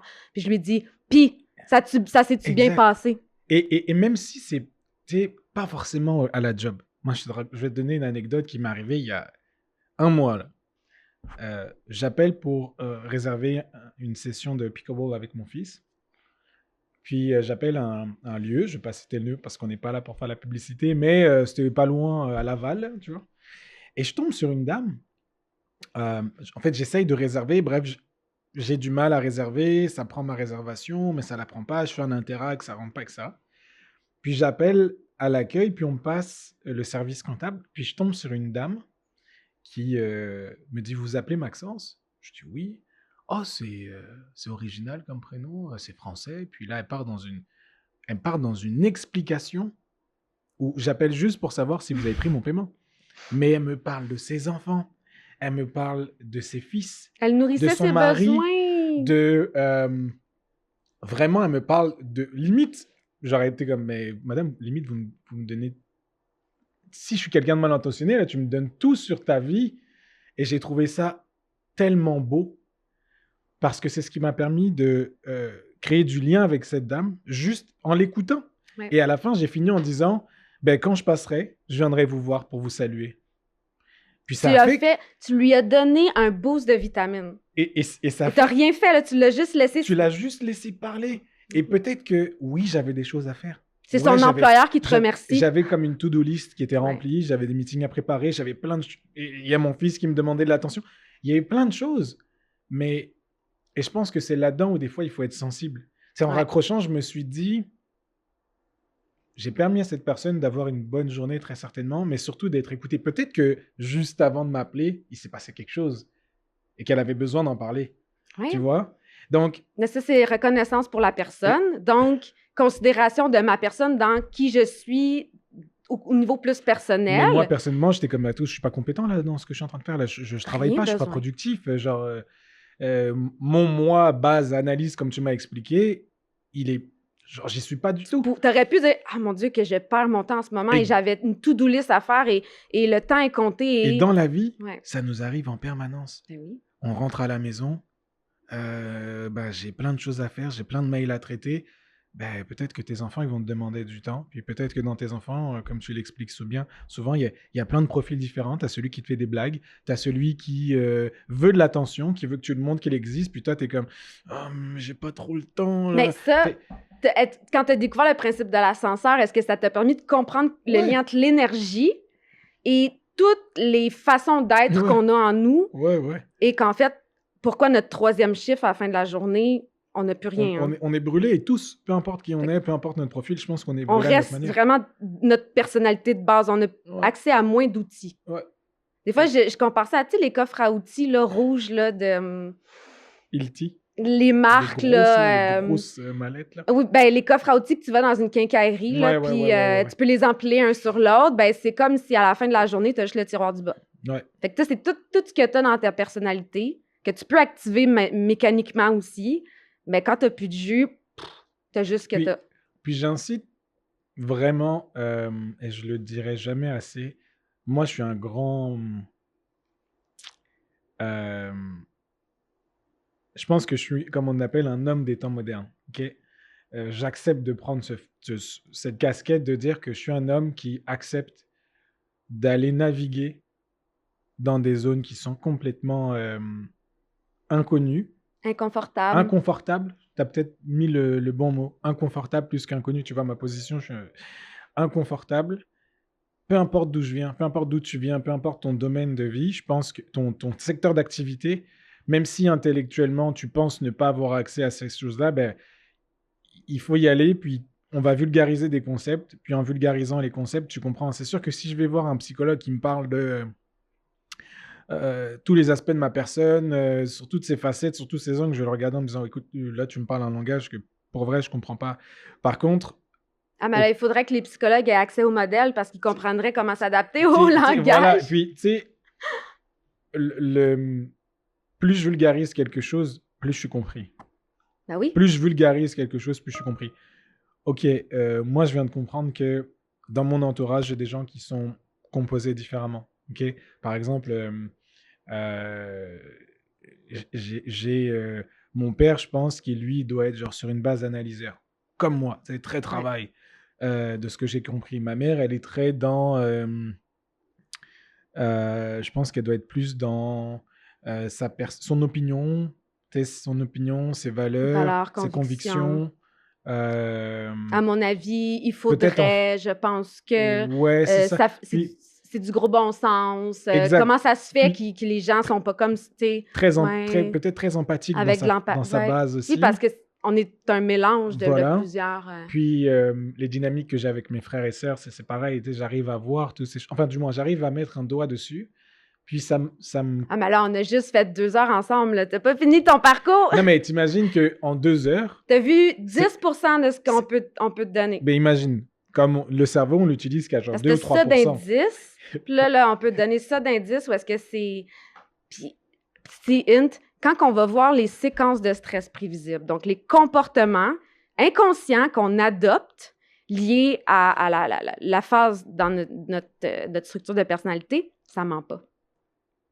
Fait que si on est capable de repérer comment les gens réagissent... Je pense que c'est ça qui m'a le plus choqué. Mets le doigt dessus. Ouais, je pense que c'est ça qui m'a le plus choqué. De lire un document qui connaît mieux que toi. Le rapport que tu fais qui vient juste highlighter ce que tu pensais ou bien qui vient juste dire « Ouh, en fait, le système de rejet que j'ai au bout d'un moment, où c'est comme j'en peux plus de toi, pas je te rejette, mais je te raye de la carte. » C'est mon mécanisme à moi. Puis il y en a peut-être plein des gens comme moi, en fait. Et c'est OK. Puis après, c'est d'investiguer. 25% de la population. C'est d'investiguer, comprendre ces gens qui travaillent avec nous, encore une fois. C'est quand j'ai le goût d'agir comme ça, quand ça vient en moi, maintenant, je fais le lien entre mes besoins, la menace, mon comportement, Exact. puis là, je peux prendre la hauteur. Puis même avec tes clients. Même avec mes clients, aujourd'hui, je me dis, bon, que ça va changer aussi l'approche que j'ai avec eux en bien, tu sais. Ouais. Ça va me permettre d'être peut-être plus, avoir plus d'impact dans nos échanges. Puis moi, mes clients préférés, je sais pas, je les aime tous, mes clients, mais étant donné, bon, je travaille avec des petites entreprises dans l'entrepreneuriat, j'ai plusieurs bases, qu'on va dire, promoteurs qui Et je dirais c'est mes préférés, mais c'est ceux qui auraient pu me briser plus jeune. C'est quoi une base promoteur, juste pour Ben, que... on est Parce que vraiment... moi, je suis au courant de ce que c'est, Ouais. mais... Ben, c'est que dans les mix, tu sais, veux pas, moi, je vends pas des chandelles. Fait que on parle des défis, on parle souvent de... Ils savent, à quelque part, ils savent que quand j'y parle sur un ton directif ou les 3-4 dernières démissions, ils savent que c'est un peu... C'est moi qui n'étais pas outillée ou... Tu sais, il manque un petit quelque chose pour gérer les humains. Mais bon, on peut dire que les bases promoteurs, c'est ça, c'est chaque mot vaut 5 piastres. Hein? Fait que c'est très peu de mots, c'est très dans l'action. C'est j'ai fait, j'ai eu, j'ai pu, j'ai obtenu. Fait que, et si on va en longueur, si on va dans le détail, si on va, il y a cette pression-là de j'ai envie de faire d'autres choses, j'ai envie de passer à l'action. Fait qu'il y a une manière de connecter avec eux et une manière de les perdre aussi. Mais c'est quand on comprend les mécanismes de stress, puisque je vais beaucoup dans OK, mais toi, tu sais, face à cette situation-là, qu'est-ce que tu as besoin? C'est pas une zone qui vont souvent, hein, d'être capable de dire allô, j'ai besoin d'aide. C'est des gens qui ont appris à rester forts devant le risque, devant le challenge. Et s'ils sont rendus devant moi, c'est qu'ils ont déjà fait un step à l'extérieur de la zone de confort, qui est OK. Comme là, je le sais que ma business, elle a besoin que je travaille sur moi ou elle a besoin que j'aille plus d'outils. Okay. Sinon, je ne pourrais pas la faire croître. Et c'est inconfortable. Et donc, je le sais que je les ai sous une séquence de stress. Puis pour nous, une séquence de stress, c'est pas de faire une crise de panique, là. C'est un trigger, c'est-à-dire une menace psychologique, un moyen de défense à plusieurs niveaux. Ça peut être très léger. Et cet étage-là qu'on appelle, ben, dans la séquence de stress, ça peut être très dans le ton directif, dans le challenge. Donc, Émilie, là, tu es en train de me dire que toi, en 3 jours, tu vas régler mon problème, là? Ah ouais. Fait que ça va être très, très dans give me more. Ah ouais, prouve-moi-le, tu sais. Et moi, mon bouton rouge, c'est lié à la reconnaissance de mes compétences. Donc, ben, ça pourrait me challenger très beaucoup. C'est appuyer direct sur mon bouton rouge, de me mettre, me questionner sur d'où vient mon expertise, par exemple. Ou, fait combien de temps tu fais ça? Ouais. Puis aussi, au niveau des ingrédients du non-verbal, ça vient beaucoup avec le « sois fort » et « sois fort pour moi », là. Comme « reste fort », là. Mais quand on le voit différemment, moi, ce que je vois, c'est une personne qui est inconfortable et qui est en stress. Fait que j'ai beaucoup de compassion et je suis capable de séparer. L'émotion peut arriver, là, ça se peut là, que ça soit désagréable parce que c'est pas mon langage. Mais je vois la personne, pas l'atteinte, pas l'intention négative. Parce que tout revient à l'intention. Et fait que là, c'est d'être capable de dire, ben, cette personne-là, elle a levé la main, elle veut des solutions, elle vit des défis, elle est sous stress en ce moment parce que la discussion n'est pas nécessairement confortable. Ce qu'elle m'envoie, ce n'est qu'un signe de son propre stress qui lui appartient. Moi, j'ai eu un invité dans un podcast, pas Gère-toi, un autre podcast que j'anime, quand il est arrivé. Là, hey, moi aussi, j'ai un podcast, ben, j'imagine que tu le sais, tu as dû faire tes devoirs, là. Ben, c'est ça. Mais ça, c'est ce que nous, on appelle un driver de stress. Mais c'est son stress à lui qui lui appartient. Peut-être que peut-être qu'il est arrivé en retard, peut-être qu'il a reçu un mauvais... Tu sais, le stress, c'est peut-être pas moi qui l'a causé. Il l'a peut-être eu au courant de l'avant-midi, puis quand il est arrivé vers moi, il était déjà entamé dans sa séquence de stress. Mais la séquence de stress de ce type de personnes-là, c'est... Des promoteurs. Montrer... Oui, puis après ça, ben, il y a de la nuance. On ne peut pas juste mettre des cases partout, mais c'est un comportement de stress. Plus je suis stressée, plus je te montre que je suis fort.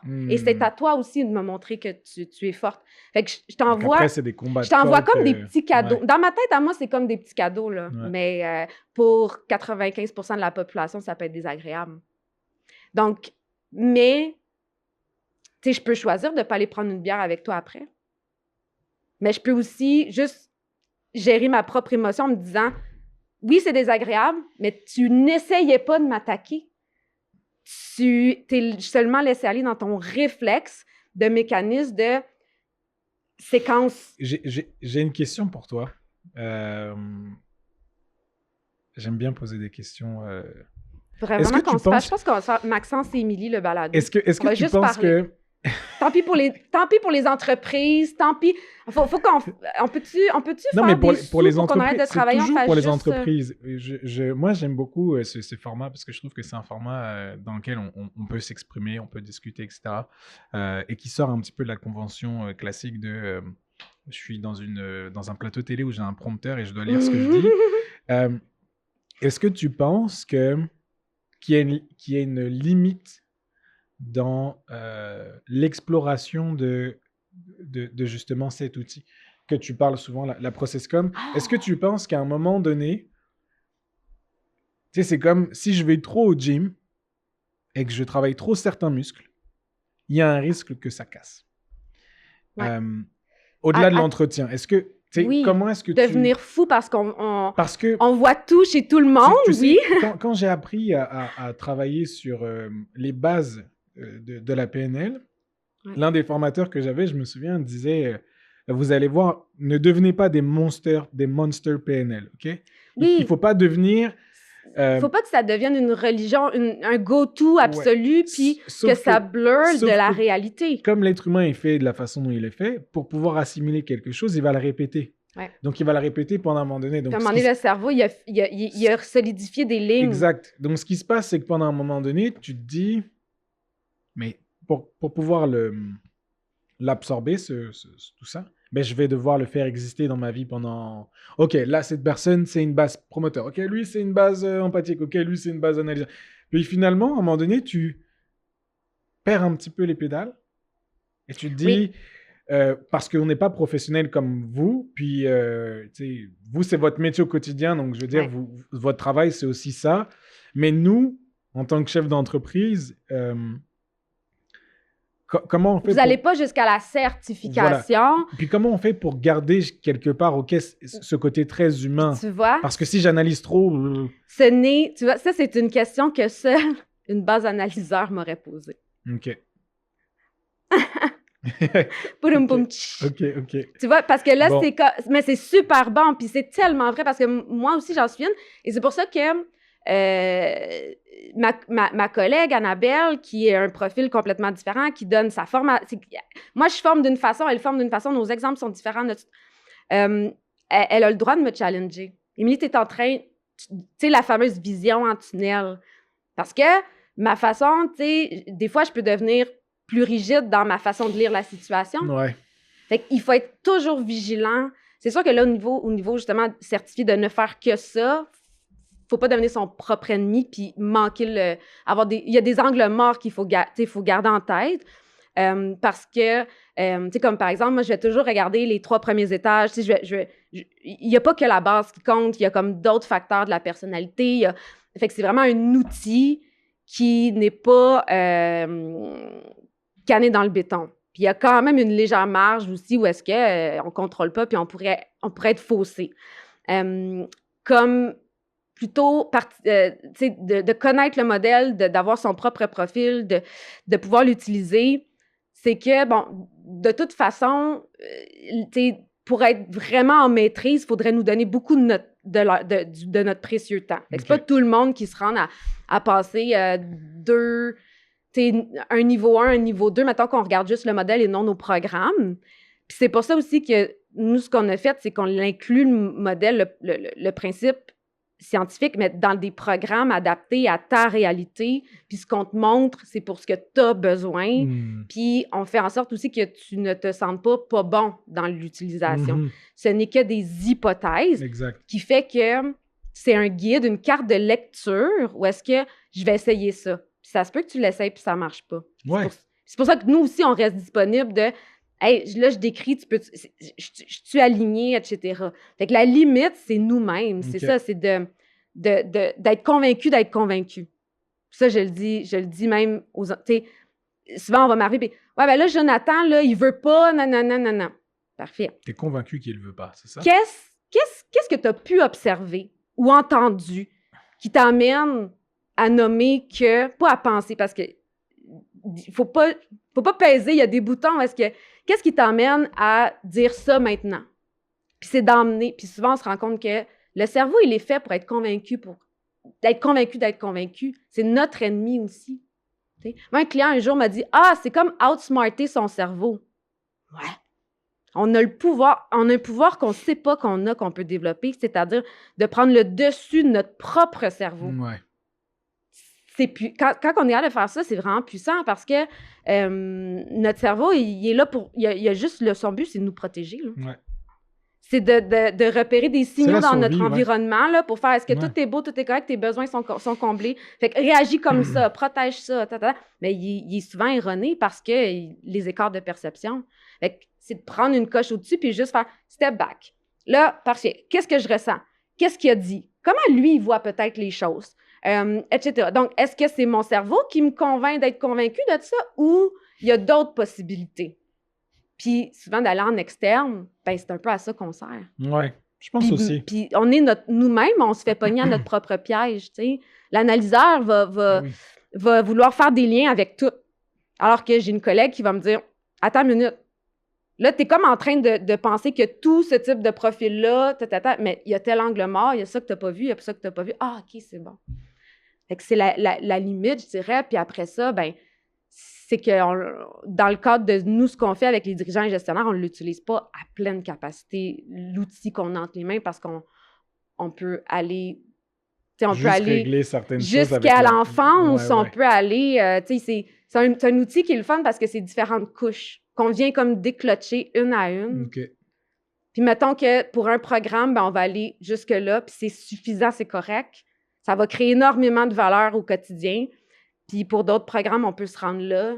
Puis pour d'autres types d'activités professionnelles, ben il y a des gens qui vont se rendre encore plus loin. Mm-hmm. Fait que, mais c'est vraiment intéressant.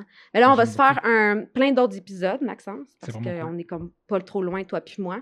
Ben, si vous voulez-vous un podcast Maxence et Émilie? Ça serait quelque chose.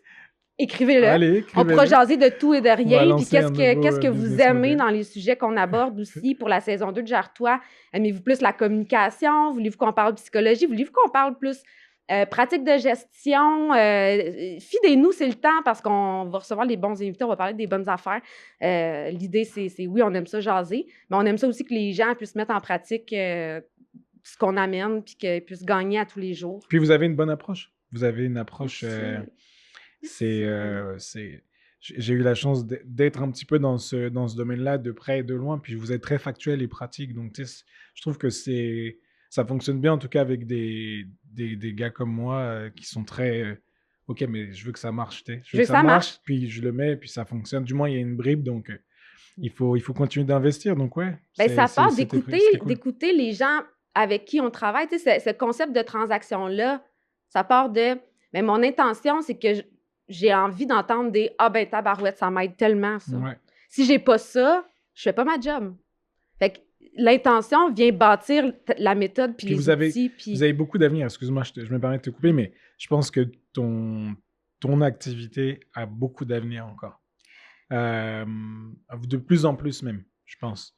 Parce qu'il va y avoir de plus en plus de gens qui vont entreprendre, de plus en plus de personnes qui sont un petit peu lâchées comme ça dans la basse-cour, tu sais, avec leur bagage, avec tout ce qu'ils emmènent et ils commencent à travailler comme ça. Et que la première chose que j'invite tout entrepreneur à faire, c'est d'abord de faire un travail sur lui avant même de commencer à avoir du business. Et est-ce que tu es genre full equip pour pouvoir y aller? Parce que si tu n'as pas les outils, moi je le dis, genre recruter des gens, c'est pas facile. Recruter des gens, c'est pas facile. Les faire embarquer dans une vision, c'est pas facile. Leur faire vivre les changements de la structure, c'est pas facile. Puis c'est correct de ne pas trouver ça facile. Ouais. Puis même les grandes entreprises, tu sais, qui font des millions, des milliards, qui ont genre 100, 200, 300 collaborateurs, c'est pareil, ils ont les mêmes défis. Ouais. Donc, combien de fois, en ce moment, si on regarde les stats, c'est pas beau, là. À un moment donné, c'est vraiment pas beau, là. T'sais, ça n'a pas de sens qu'il y ait autant de d'épuisement professionnel, qu'il y ait de démissions, qu'il y ait d'arrêt de travail, qu'il y ait... Puis c'est pas plus... Nous, chez Impact, notre posture, là, c'est on est assis sur la médaille, là. C'est pas plus de la faute des dirigeants, c'est pas plus de la faute des gestionnaires, c'est pas plus de la faute des employés. C'est, à un moment donné, là, c'est le système. Puis c'est...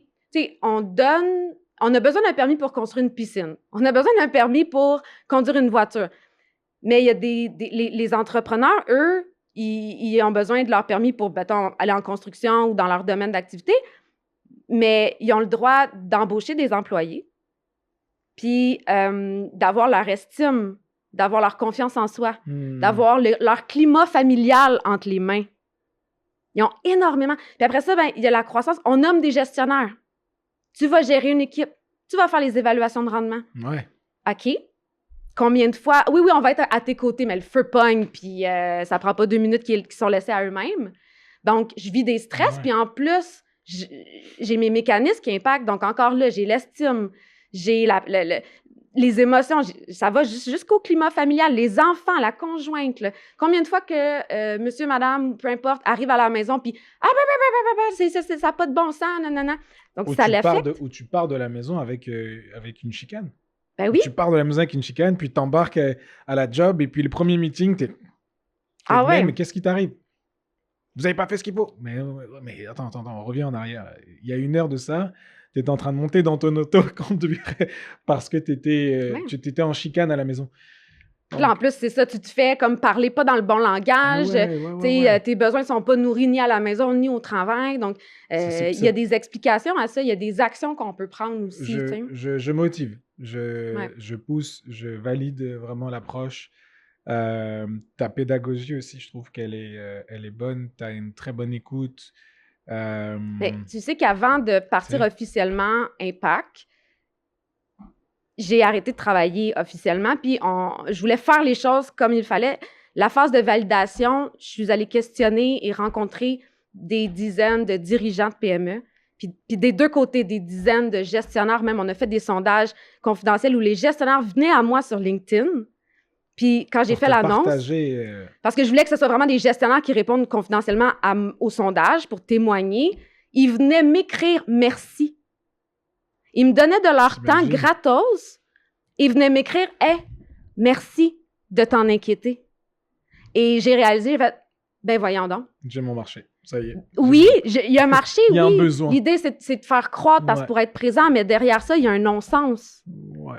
Tu sais, c'est qu'ils ont envie d'être écoutés pour être rendus là. Puis après ça, j'ai lu les commentaires, puis là, c'est désastreux. Là. C'est des cris à l'aide, c'est des appels à l'aide. Puis, tu sais, j'ai goût de dire comme aux gestionnaires, nommez-le que c'est difficile. Arrêtez de tout prendre sur vos épaules. C'est difficile. Puis plus on va sensibiliser les dirigeants que les gestionnaires ont besoin de soutien en externe, principalement, parce que, je veux dire, les dynamiques politiques qui font qu'on ne peut pas toujours tout dire, tout obtenir à l'interne, mais d'investir, tu sais, pourquoi qu'on investit dans de la marque employeur, dans whatever it is, du branding. RSE, on ne met pas une scène à former nos gestionnaires puis les outiller concrètement, être capable de supporter la pression. Ou les entrepreneurs, vous bâtissez une business, vous en avez déjà sur les épaules, levez la main. Levez la main parce que votre quotidien peut être plus simple. Ouais. Il ne sera pas parfait, mais il peut être déjà beaucoup plus simple, mais il faut juste lever la main. Puis souvent, on croit aussi que les services externes ne sont pas accessibles, qu'ils ne sont pas faits pour les petites équipes. Moi, des fois, on m'appelle, là, je veux juste te dire, on est juste 3-4, là. Hey, c'est ça que je fais dans la vie, c'est correct. C'est parfait, même. Vous n'êtes pas moins, c'est mieux. Ouais. Parce qu'on peut prendre pour le même temps, on peut créer de la valeur encore plus grande à déclocher les affaires. Fait que c'est accessible pour vous. On n'a pas besoin de rester tout seul. Puis il faut en parler parce que là, c'est le côté un peu psycho. Mais oui, il faut en parler. Tu sais, c'est pas pour rien la loi sur la prévention du harcèlement psychologique. Mais on le sait, les lois... C'est ça, on le sait, les lois ne veulent pas dire un oubli. Avant que vraiment les employeurs sachent quoi faire, comment. Puis je reviens à ce qu'on a dit. Ce n'est pas de tout mettre vos gestionnaires dans une salle avec un conférencier de 3 heures qui va faire en sorte qu'ils ont les outils pour prévenir le harcèlement psychologique. Ben oui. C'est un peu plus complexe que ça, mais c'est plus profond. Ça se met en place. Là, fait qu'on va espérer que dans un an, il faut se rasseoir et se dire « Ah, mon Dieu, il y a plus de gens qui sont mieux au travail, qui sont plus conscients de comment ça marche des humains, puis des interactions, puis du stress, puis qui ne sentent pas qu'ils ont besoin de changer, mais peut-être juste être capable d'avoir des meilleurs repères. » Oui, je suis d'accord. Je prends rendez-vous dans un an alors. Ben, là, avant ça, ma porte est juste toute proche. Merci, Maxence. Merci à toi, Émilie. On se revoit dans sûrement un autre épisode. Au plaisir. Merci. Bye.